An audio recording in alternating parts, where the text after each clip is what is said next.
Hello, 12th class political science students. Welcome back to our channel. As you know, we have done three parts of the chapter, Era of One Party Dominance. And in today's video, we will discuss the fourth part. And basically, we will discuss nature of Congress dominance. That in the dominance of Congress, what were the special things that we have observed? Right? Till now, we are able to understand era of one party dominance. We have also seen that Congress became the major party of the country. Along with that, in last class, we have discussed CPI, Communist Party of India. And we have also seen the misuse of Article 356 in previous video. So in today's video, we will discuss what was the nature of Congress dominance. So India is not the only country to have experienced the dominance of one party. If we look around the world, we find many other examples of one party dominance. It means what is shown to you कि India सिर्फ एक इकलौती country नहीं है जिसमें आपको देखने को मिल रहा है एक सिंगल पार्टी डोमिनेंस, बल्कि वर्ल्ड की और सारी भी कंट्रीज हैं. But there is a crucial difference between these and the Indian experience. But जो डिफरेंस है, there is very crucial difference. In the rest of the cases, the dominance of one party was ensured by compromising democracy. अब देखो difference क्या है हमारी और उनकी country में. हमने भी वन पार्टी डोमिनेंस एरा देखा है and other party has also experienced the same thing. But what is the difference? The difference is that in other countries, what was happened? In other countries, it was ensured the era of one party dominance was ensured by compromising democracy. कहीं ना कहीं लोगों ने democracy के साथ compromise किया, तब वो एबल हुए थे वन पार्टी डोमिनेंस को एस्टेब्लिश करने में. अब देखो, अगर आपको थोड़ी बहुत ना 9th क्लास याद हो, आपने पढ़ा होगा chapter democracy why and how. What democracy, why democracy, है ना. तो आपने पढ़ा होगा a lot of the countries are there in the world जो खुद को शो करती है democratic, but in actually they are not, है ना. तो यहाँ पे भी कहीं ना कहीं वही चीजें हैं कि अगर वन पार्टी डोमिनेंस एरा किसी कंट्री में एस्टैब्लिश हुआ, so there can be any other reason for it, कि कहीं ना कहीं लोगों ने कॉम्प्रोमाइज किया था डेमोक्रेसी के साथ. जैसे हम चाइना का एग्जांपल लेते हैं, है ना, कि चाइना में कम्युनिस्ट पार्टी है, तो कम्युनिस्ट पार्टी कहीं ना कहीं क्या कर लेती है, ओवरकम कर लेती है सारे के सारे सिस्टम्स को. उस आइडियोलॉजी के अगेंस्ट कोई जा ही नहीं सकता है. That's why they are able to form one party dominance. In some countries like China, Cuba and Syria, the constitution permits only a single party to rule the country. अब देखो वहां पे क्या हो रहा है, क्यों one party dominance. Try to understand the difference. वहां पे पार्टी ही एक है. क्यों? क्योंकि कॉन्स्टिट्यूशन एक सिंगल पार्टी के रूल को अलाउ करता है. Some other countries like Myanmar, Belarus, Egypt and Eritrea are effectively one party state due to legal and military measures. अब कुछ और कंट्री, अब देखो जैसे बेलारूस, इजिप्ट जैसी कंट्री, उनके वहां ये सिस्टम क्यों वर्किंग है? क्योंकि उन लोगों ने क्या किया है, उन लोगों के वहां जो मिलिट्री मेजर्स है, लीगल मेजर्स है, वो उस पर्टिकुलर सिस्टम को फेवर करते हैं. Right. Until a few years ago, Mexico, South Korea, Taiwan were also effectively one party dominant state. और कुछ टाइम पहले तक कोरिया, ताइवान भी ऐसे ही थे. What distinguished the dominance of Congress party in India from all these cases? What had happened under democratic condition? अब आपने इन सारी की सारी कंट्री की सिचुएशन तो देख ली.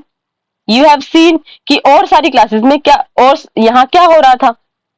But what you have understood कि हमारी कंट्री में क्या डिफरेंट था, जो हम लोगों ने बोला ना that there was a very crucial difference. तो डिफरेंस क्या था? राइट. अब देखो हमारी कंट्री में क्या डिफरेंस था. Many parties contested elections. अब देखो what distinguish the dominance of Congress party in India from all these cases. What is happened under democratic conditions. अब हमारे यहाँ सिचुएशन कैसी है, many parties contested election in conditions of free and fair election and yet the Congress manage to win election after elections. हमारे ऐसा नहीं था कि पर्टिकुलरली कॉन्स्टिट्यूशन ने एक ही पर्टिकुलर पार्टी को फेवर कर दिया हो, या उन्होंने मिलिट्री का यूज कर लिया हो, या उन्होंने किसी वेपन की वजह से लोगों से वोट कहीं ना कहीं जबरदस्ती वोट डलवा लियो. Nothing was just like that. हमारी कंट्री में there were elections in full democratic major and after the complete democratic elections what was there, there was the acceptance of the result also.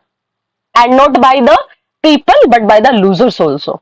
हमने पढ़ा था ना कि हमारी सबसे बड़ी सक्सेस यही थी कि हमारी कंट्री में इलेक्शंस हुए, so the result was not accepted by the winner, by the ruling party, bye the people of the country, but it was accepted by those people who were in the opposition, right. तो हमारी country में क्या हुआ है, जो हमारी country ने election win किए, तो उसका रीजन क्या था कि हमारी कंट्री जो डिफरेंट कर रही है अदर कंट्रीज के इलेक्शन से, अदर कंट्री के वन पार्टी डोमिनेंस एरा से, तो हमारी कंट्री में जो इलेक्शन थे they were completely free and fair. This was similar to the dominance of African National Congress has enjoyed in South Africa after the end of apartheid system. आपने ये भी बड़े अच्छे से पढ़ा होगा साउथ अफ्रीकन जो आप इंसिडेंट पढ़ते हो, है ना, apartheid system, there was a racial based discrimination. Nelson Mandela आप लोगों ने नेम सुना होगा, है ना, अफ्रीकन नेशनल कांग्रेस का नेम आपने सुना होगा। और जब क्या होता है अफ्रीका में कहीं ना कहीं अपार्थाइड सिस्टम का एंड होता है, रेशियल डिस्क्रिमिनेशन का एंड होता है, तो लोगों ने बड़ी विलिंगनेस के साथ, बड़ी चॉइस के साथ, बड़ी खुशी के साथ अपनी वोट्स कहीं ना कहीं नेल्सन मंडेला की फेवर में ही डाली थी, उसी पर्टिकुलर अफ्रीकन नेशनल कांग्रेस के फेवर में ही डाली थी। और same situation we have seen in our country also, right. So I think now you are able to connect. अब आप क्यों कनेक्ट कर पाओगे कि हमारी कंट्री की position that was also similar to Africa, क्यों, वहां पे डिस्क्रिमिनेशन का बेस था रेस, है ना, स्किन कलर। और हमारी कंट्री में जो चीज कहीं ना कहीं कांग्रेस को लीड करी थी, what was that, that was their contribution in freedom struggle of the country, है ना। अब देखो, let us discuss it. The roots of this extraordinary success of Congress party go back to the legacy of the freedom struggle.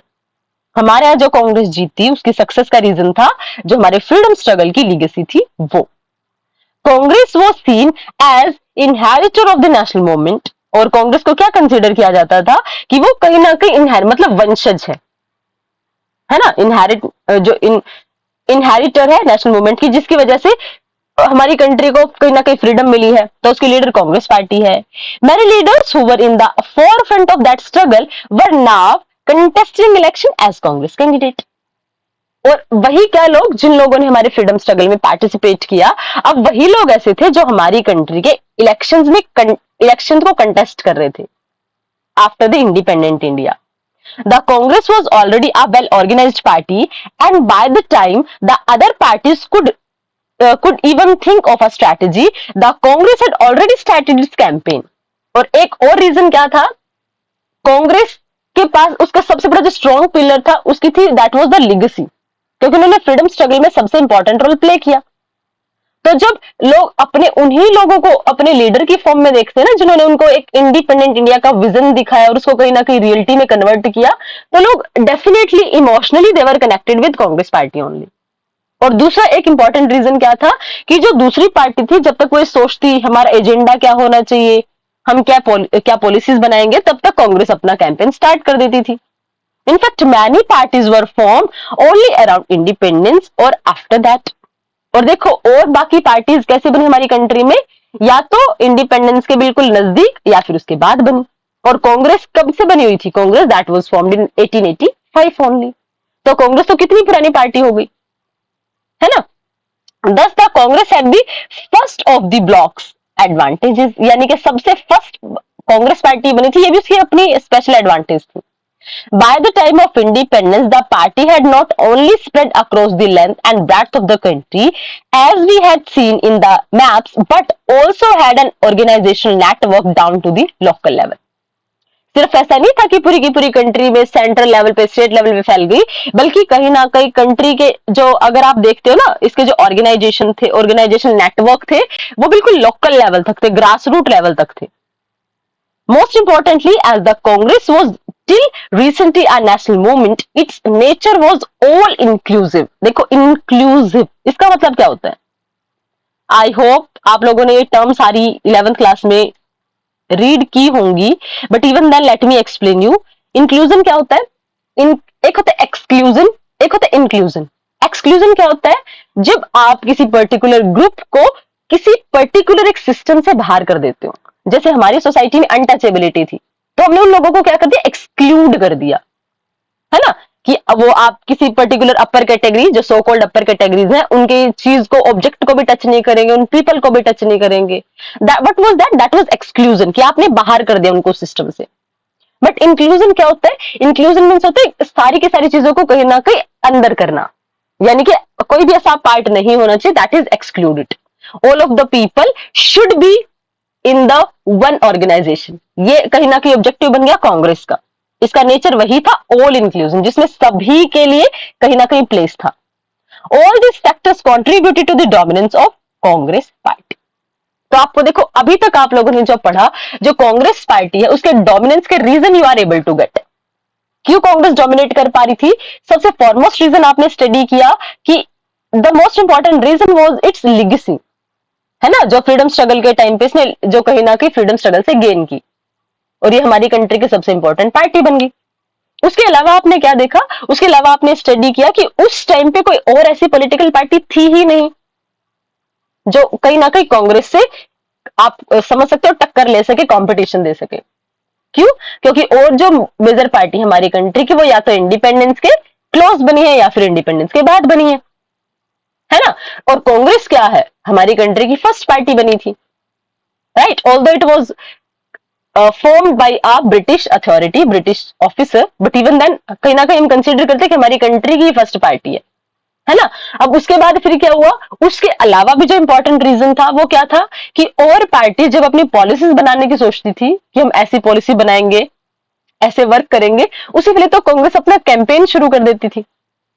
So all these things along with the inclusion of all parts of the society contributed a lot for the establishment of one party dominance era.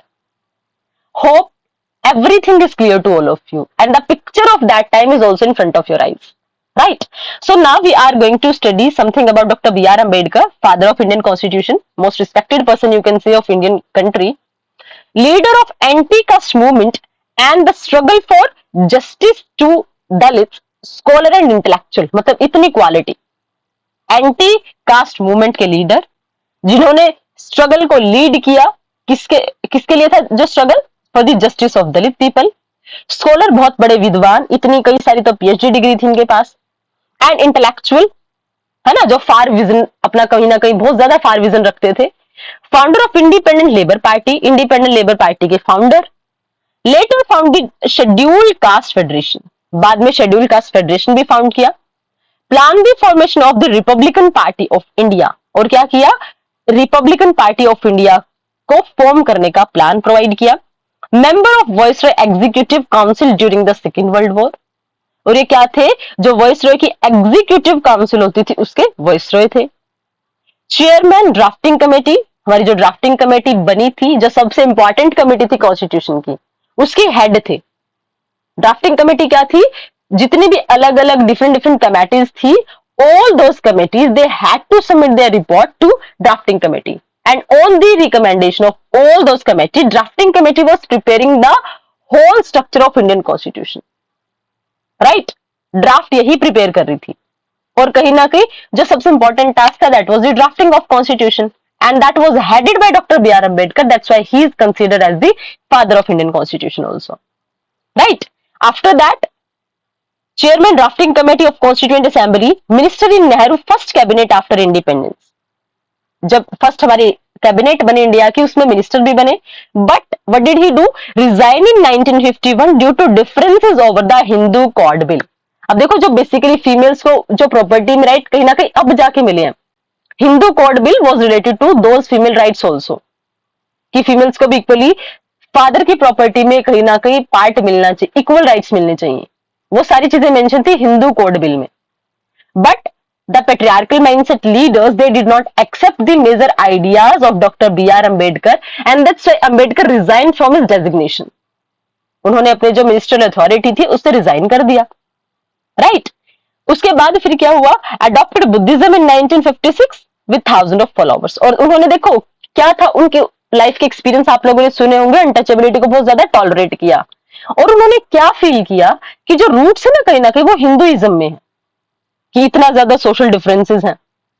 And when did he say that Buddhism is there in which all people are equal. आपको just जो Buddhism है उसके हाँ shelter लेना है, Buddhism को adopt करना है, and all the people are treated equally there. So he said कि आप किस रिलीजन में आपका बर्थ होता है that is not in your hand, but in which religion you will die it is in your hands only. इसीलिए उन्होंने 1956 में अपने डेथ से पहले बुद्धिज्म को फॉलो कर लिया था। Got it? With the thousands of follower. Okay, so now we are going to discuss Congress as social and ideological coalition. Hope upper paragraph Ambedkar, Dr. B.R. Ambedkar, major things related to him are clear to all of you. So you have studied the history of how Congress evolved from its originate in 1885 as a pressure group for the newly educated professional and commercial class to a mass movement in 12th century. अब देखो क्या हुआ, अगर आप इसके origin देखते हो ना, बेसिकली ये क्या था, basically it was a pressure group and it's a very important question also, क्योंकि जब कांग्रेस पार्टी बनी ना तो स्टार्टिंग में पार्टी नहीं थी, it was a pressure group basically. और किन लोगों का प्रेशर ग्रुप था? For the newly educated professional and commercial classes. Okay, this led the basis for its eventual transformation into a mass political party and its subsequent domination to the political system. और इसने फिर क्या किया? Transform किया खुद को एक pressure group से एक ऐसी वर्ल्ड पॉलिटिकल पार्टी में कि जिसने डोमिनेट कर लिया सबसीक्वेंट ईयर्स में पूरे के पूरे पॉलिटिकल सिस्टम ऑफ इंडिया को। Thus, the Congress Party began as a party dominated by the English-speaking upper caste, upper middle class, and urban elite. यानी स्टार्टिंग में क्या था? ऐसे लोग थे जो रिच थे, बहुत इंग्लिश बोलते थे, कहीं ना कहीं वेल टू डू पीपल थे सोसाइटी के। They were the members of Congress party. But फिर क्या होता है? But with every civil disobedience movement it launched its social base wide. लेकिन जैसे जैसे इसने डिसोबीडियंस मूवमेंट और ये सारी चीजें शुरू की ना, मतलब जैसे जैसे कहीं ना कहीं फ्रीडम स्ट्रगल में पार्टिसिपेट होना शुरू हुआ, तो इसका जो बेस था वो वाइडर होता चला गया।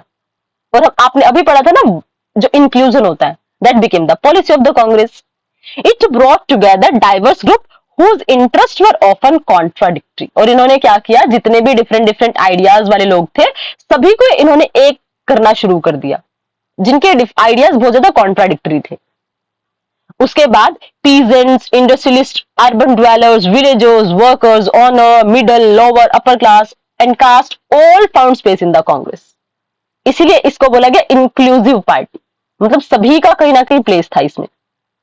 Gradually, its leadership also expanded beyond the upper caste and upper class professionals to agriculture-based leader with a rural orientation. यानी जहां स्टार्टिंग हुई थी ना बिल्कुल well-to-do people से, so now it was related to those people also who were based upon agriculture completely. यानी अब ये grassroots level तक भी पहुंच गई.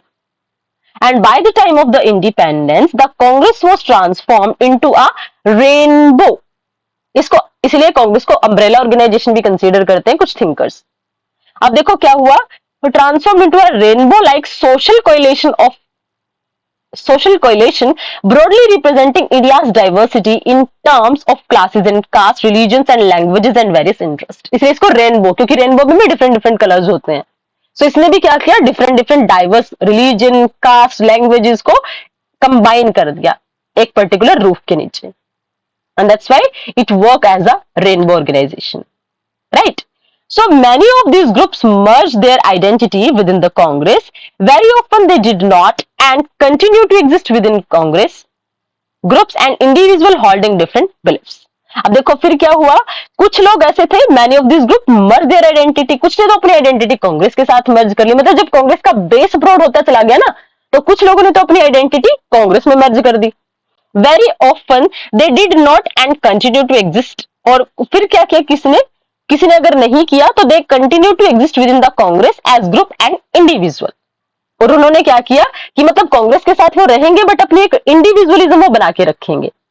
In this sense the Congress was an ideological coalition as well। इसलिए क्या हो गया, कहीं ना कहीं आइडियोलॉजी के बेस पे coalition भी बन गया। It accommodated the revolutionary and pacifist, conservative, radical, extremist, moderate and the right, left and all the shadow of the center। देखो मतलब सबको ही तो इंक्लूड कर लिया, कोई छोड़ा ही नहीं। कौन कौन से? चाहे वो रेवोल्यूशनरी थे, मतलब जो रेवोल्यूशन के थ्रू चेंज चाहते हैं, चाहे वो कंजर्वेटिव थे जो चेंज ही नहीं चाहते सोसाइटी में, है ना, जो रेडिकल थे जो एक्सट्रीम चेंज चाह रहे हैं, एक्सट्रीमिस्ट जो बिल्कुल पीक पे जाके कि वायलेंस ही होगी भाई अब तो, मॉडरेट ऐसे कि जो कहीं ना स्लोली एंड ग्रेजुअली चीजों को एक्सेप्ट कर लेते हैं, मॉडरेट थिंकर्स होते हैं जो ज्यादा वायलेंस और इन सारी चीजों में बिलीव नहीं करते हैं। राइट लेफ्ट राइट लेफ्ट आप लोगों ने सुना होगा, है ना, जो लेफ्ट वाले होते हैं वो वोलेंटिक एस्पेक्ट्स में ज्यादा बिलीव करते हैं। तो ये सारे लोगों ने क्या करना शुरू कर दिया, सारे लोगों ने ज्वाइन करना शुरू कर दिया कांग्रेस को। The Congress was a platform for numerous group interest and even political parties to take part in the national movement. और सभी सिर्फ लोग ही नहीं थे इसमें, मतलब पीपल इंक्लूड नहीं हुए, बल्कि पार्टीज को भी कहीं ना कहीं एक शेल्टर मिल गया, है ना। In pre independence day many organization and parties with their own constitution and organizational structure were allowed to exist within the Congress. अब देखो आप लोगों ने एनडीए यूपीए अलायंसेस सुने होंगे, है ना, जैसे यूपीए यूनाइटेड प्रोग्रेसिव अलायंस, वो कांग्रेस का ही अलायंस है। तो उसमें जो पार्टीज है बेसिकली उनकी अपनी अपनी आइडियोलॉजी है ना, डिफरेंटली वो वर्क करती है, एग्जिस्टेंस है उनका। But even then because they were, you can say they were having a great impact of the Congress ideology, and that's why they have joined the alliance which is framed by Congress, formed by government, formed by Congress party, that is UPA, in the same manner NDA, National Democratic Alliance. Okay, so basically अब Congress party ने क्या किया, pre independence day तक बहुत सारी organisation और party को अपने कॉन्स्टिट्यूशन रखते हुए, अपना ऑर्गेनाइजेशन स्ट्रक्चर रखते हुए उनको अलाउ कर दिया that they can exist within the Congress, मतलब उनकी आइडेंटिटी भी बनी रहेगी and they will be able to work with Congress. That was done in pre independence days, right. So earlier we had a coalition in party, now we have coalition of parties.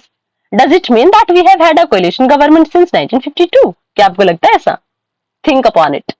अब देखो पहले भी कहीं ना कहीं कोलिशन हो रहा था, है ना। देखो ये कोलिशन बेसिकली क्या था, आइडियोलॉजी के बेसिस पे, हालांकि single Congress party was able to get majority, but उसकी आइडियोलॉजी कहीं ना कहीं लोगों को इंस्पायर कर रही थी।